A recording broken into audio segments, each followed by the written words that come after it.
నమస్తే, welcome to hit TV. నేను మీ మాధురి. ఈ రోజు మనతో పాటు ఉన్నారు సుభాష్ శర్మ గురుజీ. నమస్తే గురుజీ.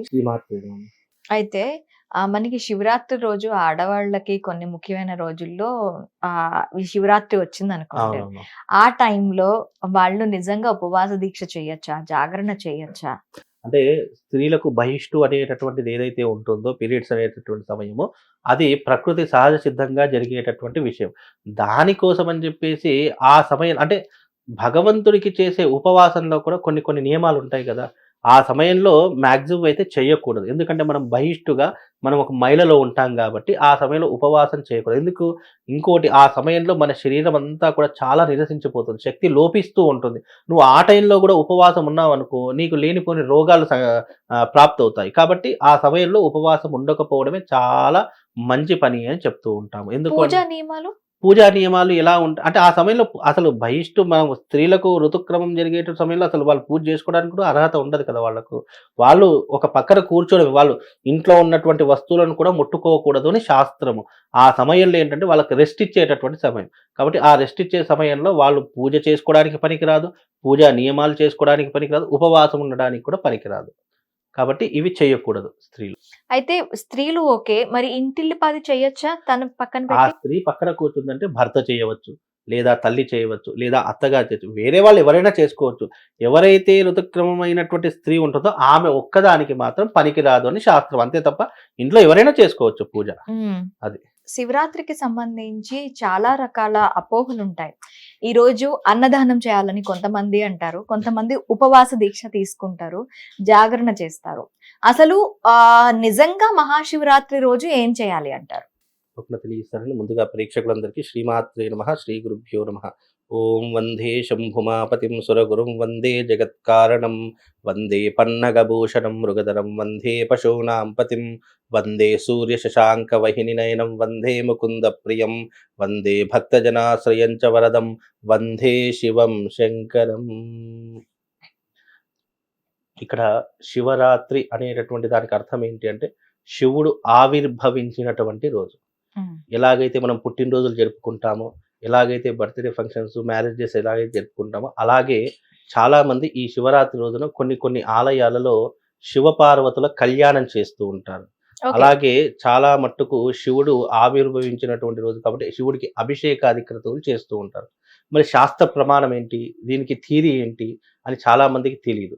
అయితే ఇది జరిగినటువంటి యుగము కృతయుగం. కృతయుగంలోనే అంటే దేవతలు ఈ శివరాత్రి అనేటటువంటి సందర్భం ఏదైతే ఉందో ఇది యుగం నుంచే ఉంది. కాబట్టి శివుడు ఉద్భవించినటువంటి నాటి నుండే ఈ శివరాత్రి అనేటటువంటిది ఉంటుంది. అయితే శివుడు ఉద్భవించడానికి గల కారణం ఏంటి? శివుడిని మీరు ఎక్కడైనా సైంటిఫిక్‌గా గుర్తుపెట్టుకోండి. దేవతల యొక్క రూపాలు విగ్రహ రూపంగా ఉంటాయి. కానీ శివుడి యొక్క రూపం మాత్రమే లింగాకారంగా ఉంటుంది. ఎందుకు? దానికి కారణం ఏంటి అనంటే గనక, పూర్వకాలంలో బ్రహ్మదేవుడికి విష్ణుమూర్తికి ఘోర యుద్ధం జరిగింది. నువ్వు గొప్పనా నేను గొప్పనా అనేటటువంటి తారతమ్యంలో ఇద్దరికీ కూడా చాలా పెద్ద గొడవ జరిగింది. అలా గొడవ జరుగుతున్నటువంటి సందర్భంలో లోకాలన్నీ కూడా స్తంభించిపోయాయి. దేవతలందరూ కూడా పరమశివుడి దగ్గరికి వెళ్ళి, ఇలా బ్రహ్మదేవుడు విష్ణుమూర్తి ఇద్దరు కూడా దెబ్బలాడుకుంటున్నారు, దీన్ని మీరే ఆపాలి అని చెప్పేసి శివుడు ఏం చేశాడంటే ఒక అగ్నిస్తంభంగా వెలిశాడు. అంటే ఆ స్తంభం ఎట్లా ఉంటుంది? ఒక అగ్నిస్తంభంలా వెలిసి బ్రహ్మదేవుడు బ్రహ్మ పాశుపతాన్ని వదిలాడు, విష్ణుమూర్తి విష్ణు పాశుపతాన్ని వదిలాడు. ఆ రెండు పాశుపతాలన్నీ కూడా ఒక దగ్గరికి ఏకమయ్యే సందర్భంలో ఆ మధ్యలో వెలిసినటువంటి వాడే పరమశివుడు స్తంభాకారంలో వెలిశాడు. అందుకే శివలింగం ఎప్పుడు కూడా కింద ఫ్లాట్గా ఉండి పైన ఒక స్తంభాకారం ఉంటుంది. అది శివతత్వం యొక్క రూపము. ఆ స్తంభాకారంగా వెలిసినప్పుడు ఆ రెండు పాశుపతాలు రెండు కూడా శివుడిలో ఐక్యమైపోయాయి. ఎందుకు గొడవలు దెబ్బలాడుకున్నారు? నువ్వు గొప్పనా నేను గొప్పనా? విష్ణుమూర్తి ఏమంటాడు? నువ్వు నా నాభి నుంచి వచ్చావు కాబట్టి నువ్వు పిలిస్తే నేను పలకడం ఏంటి? బ్రహ్మదేవుడు విష్ణులోకానికి వెళ్ళాడు, ఆ విష్ణుమూర్తి యోగ నిద్రలో ఉన్నాడు, బ్రహ్మదేవుడు వచ్చినటువంటి సంగతి కూడా తెలియదు. కాబట్టి నేను వచ్చినాను లోకానికి గురువుని కదా, బ్రహ్మదేవుడు లోకానికే గురువు. కాబట్టి నేను గురువుని వచ్చాను కదా, నువ్వు నన్ను పట్టించుకోకుండా ఉంటున్నావు అని చెప్పేసి, నేను ఇంత గొప్పవాడిని కదా అని చెప్పేసి, లేదు నేను గొప్పవాడిని అని చెప్పి ఇద్దరి మధ్య తారతమ్య భేదాలు వచ్చాయి. వచ్చేసరికి శివుడు స్తంభాకారంగా వెలువడం జరిగింది. అది ఎప్పుడు జరిగింది? శివరాత్రి నాడే జరిగింది. అందుకే శివరాత్రి రోజున లింగోద్భవ పూజ అని చెప్పి చేస్తుంటారు. రాత్రి 12 గంటల సమయంలో లింగోద్భవ కాలంలో లింగోద్భవ పూజ చేస్తూ ఉంటారు. అలా వెలవడంతో ఇద్దరూ కూడా ఏం చేశారంటే, శివుడి యొక్క ఆది అంతం తెలుసుకొని వస్తే ఎవరు గొప్పో నేను చెప్తానని చెప్పి శివుడు అన్నాడట. విష్ణుమూర్తి ఏం చేశారు, గరుత్మంతుడి వాహనం వేసుకొని పైకి వెళ్తూ ఉన్నాడు. శివుడి యొక్క అప్పు అంటే పైన వెళ్తూ ఉన్నాడు. బ్రహ్మదేవుడు ఏం చేస్తున్నాడు, పాతాళానికి వెళ్తాడు, అంటే కిందికి వెళ్తూ ఉన్నాడు. ఆది అంతం రెండు కూడా తెలుసుకోవాలి.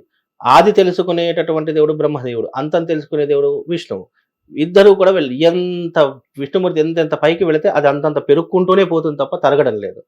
బ్రహ్మదేవుడు కింద ఎంత వెళుతూ ఉంటే అంతంత ఇంకా కిందికి వెళుతుంది తప్ప అసలు కింద ఆది లేదు అంతం లేదు, రెండు కూడా కనుక్కోలేకపోయాడు. అయితే ఆ సమయంలో విష్ణుమూర్తి తన తప్పును తెలుసుకున్నాడు. ఏమని, పరమశివ నేను నీ యొక్క అంతాన్ని తెలుసుకోలేకపోయాను, నాకు సాధ్యపడట్లేదని చెప్పి విష్ణుమూర్తి నిజాన్ని నిర్భయంగా ఒప్పుకున్నాడు. బ్రహ్మదేవుడు ఏం చేశాడు, అబ్బా ఇది నేను ఎంత కిందికి వెళ్ళినా కూడా దీని ఆది తెలియడం లేదని చెప్పేసి పైకి వెళ్తూ ఉండగా, మళ్ళీ కిందికి వెళ్ళిన పైకి రావాలి కదా బ్రహ్మదేవుడు, వెళ్తూ ఉండగా ఆ స్తంభం నుంచి రెండు వస్తువులు వస్తున్నాయి. ఒకటి మొగలి పువ్వు, రెండవది కామధేను. ఈ రెండు కూడా కిందికి వస్తూ ఉండగా బ్రహ్మదేవుడు ఏం చేశాడు అని అంటే గనక, నేను ఆదిని తెలుసుకొని వచ్చాను కాబట్టి మీరిద్దరు నాకు సాక్ష్యం చెప్పాలి అని చెప్పేసి వాళ్ళ మొగలి పువ్వుని కామధేను రెండుని తీసుకొని పరమశివుడి దగ్గర ఉన్నారు. ఉండేసరికి నేను నీ ఆది తెలుసుకున్నాను స్వామి, ఇదిగో దానికి సాక్ష్యంగా ప్రత్యక్షంగా వీళ్ళని తీసుకొని వచ్చాను, వీళ్ళు నాకు అక్కడ కనిపించారని చెప్పేసి శివుడి దగ్గర సాక్ష్యం చెప్పడానికి తీసుకొచ్చారు. అది శివుడు అడుగుతున్నారట, మొగలి పువ్వు నిజంగానే బ్రహ్మదేవుడు ఆదిని తెలుసుకున్నాడా అని చెప్పేసి అన్నాడు. అవును తెలుసుకున్నాడు, నిజమే స్వామి, నేనే సాక్ష్యం అని చెప్పి అబద్ధపు సాక్ష్యం చెప్పింది మొగలి పువ్వు. అందుకే మొగలి పువ్వు పూజకు పనికిరానటువంటి పువ్వుగా అప్పటి నుంచి శాపం ఇచ్చారు భగవంతుడు. మొగలి పువ్వు అందుకే పూజలో ఎప్పుడు కూడా ఏ పూజలు కూడా మనకు మొగలి పువ్వు కనిపించదు. అలాగే కామధేను అంటే ఆవు కూడా అబద్ధపు సాక్ష్యం చెప్పింది. మరి ఆవుని కూడా శిక్షించాలి కదా, మరి ఇప్పటికీ మనం ఆవుని పూజిస్తున్నాం. కారణం ఏంటి అని అంటే, ఆ ఆవు ఏం చెప్తుంది, నోటితో నిజంగానే ఆది తెలుసుకున్నాడు అని చెప్పి నోటితో చెప్పింది. తోకతో ఏం సిగ్నల్ ఇచ్చింది, చూడలేదు అని చెప్పి తోక ఊపుకుంటూ చూడలేదు అని చెప్పి సిగ్నల్ ఇచ్చింది.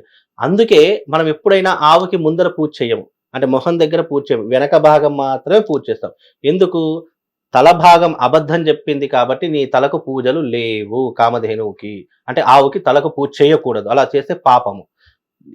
తోక నిజం ఒప్పుకుంది కాబట్టి నీ వెనక భాగంలో వచ్చేటటువంటి ప్రతిదీ కూడా పుణ్యాచరణకు కార్యాచరణకు ఉపయోగపడతాయి. నీ తోకకు ఎవరైతే అంటే నీ వెనక భాగంలో ఎవరైతే పూజ చేస్తారో వాళ్ళకు అనంత పుణ్యఫలాదులు కలుగుతాయని చెప్పి పరమశివుడు వరమిచ్చారు. అందుకే ఆవు వెనక వచ్చినటువంటి మూత్రాన్ని మనం పూజిస్తాము, ఆవు పేడని పూజిస్తాము, ఆవు పాలని పూజిస్తాము. అంటే ఆవు వెనక భాగం నుంచి వచ్చిన ప్రతిదీ కూడా పూజనీయమైనటువంటిదిగా మారిపోయింది. అందుకే గోమాతకి బ్రహ్మదేవుడు అబద్ధపు సాక్ష్యం చెప్పాడు. అందుకే బ్రహ్మదేవుడికి భూలోకంలో ఎక్కడ కూడా గుడులు లేవు, బ్రహ్మదేవుడికి పూజలు లేవు.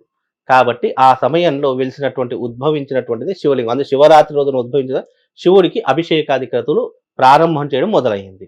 మొట్టమొదటిగా అభిషేకం చేసింది ఎవరు, విష్ణుమూర్తి, బ్రహ్మదేవుడు. విష్ణుమూర్తి అభిషేకం చేసిన వెంటనే నువ్వు నిజాన్ని నిర్భయంగా ఒప్పుకున్నావు, నువ్వు నా అభిషేకాన్ని చేశావు కాబట్టి నువ్వు నాతో సమానంగా పూజలు అందుకుంటావు అని విష్ణుమూర్తికి వరమిచ్చాడు. అప్పటికి శాపగ్రస్తుడైనటువంటి బ్రహ్మదేవుడు ఏం చేశాడు, నువ్వు శాపగ్రస్తుడు అయ్యావు కాబట్టి నీకు భూలోకంలో పూజలు లేకపోయినా యజ్ఞయాగాదులలో కానీ గురువులలో కానీ ప్రప్రథమంగా నువ్వు గురుస్థానంలో ఉంటావు అని చెప్పేసి వరమిచ్చాడు. అందుకే బ్రహ్మదేవుడికి జపము తపము హోమం ఇవి మాత్రం ఉన్నాయి, పూజలు మాత్రం లేవు. అందుకే ఈ శివుడు ఉద్భవించినటువంటి కాలమే మహాశివరాత్రి. ఎవరైతే శివరాత్రి రోజున అభిషేకం చేస్తారో వాళ్లకు గత జన్మ పాపాలు శాపాలు ఏవున్నా కూడా తొలగిపోతాయి అని చెప్పి శివరాత్రి రోజున అభిషేకం చేస్తాము.